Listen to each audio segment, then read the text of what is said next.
In 2024, South Korea recorded a fertility rate of 0.72. That's the lowest ever measured by any country in human history. To put it in perspective, every generation will be roughly one-third the size of the last. This isn't a slow decline. It's a population implosion happening in real time. And what's unfolding in Korea right now is a preview of what's coming for much of the developed world. The story behind this number is more disturbing than the number itself. Here's how fast it's moving. Korea's total population peaked in 2020 at 51.8 million. By the end of this century, it's projected to fall below 30 million. That's a 40% collapse in 80 years.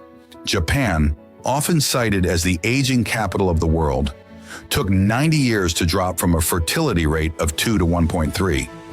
Korea made the same drop in just 30. The country is aging at roughly 3 times the global average rate. By 2050, nearly half of all Koreans will be over 65.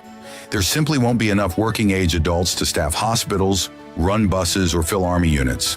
Many rural towns are already on track to disappear within a generation. There's no single reason. There are 3. First, housing. The average apartment in Seoul now costs roughly 14 times the median annual income.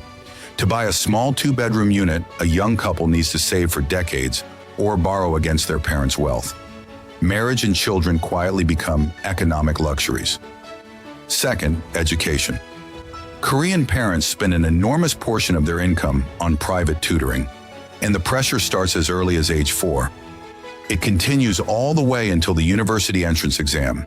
Most parents conclude they can afford 1 child at most, and many decide on none. Third, work. Korean office culture still expects long hours, after-work drinking, and weekend availability. Maternity leave exists on paper, but using it can quietly damage a career. So women, increasingly educated and economically independent, are choosing not to play the game at all.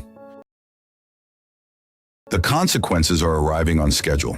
Schools are closing across the country. In some rural counties, entire elementary schools have only 1 or 2 students left. The military is short by tens of thousands of recruits every year. Pension funds, calculated when the population was young, are now projected to run out around 2055.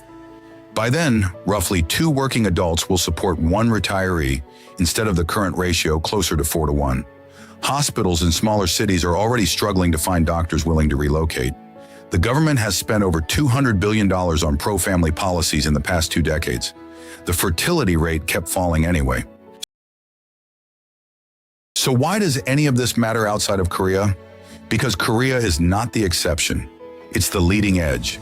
Italy, Spain, Taiwan, Singapore, parts of Eastern Europe, and increasingly the United States are following the same curve, just 20 or 30 years behind.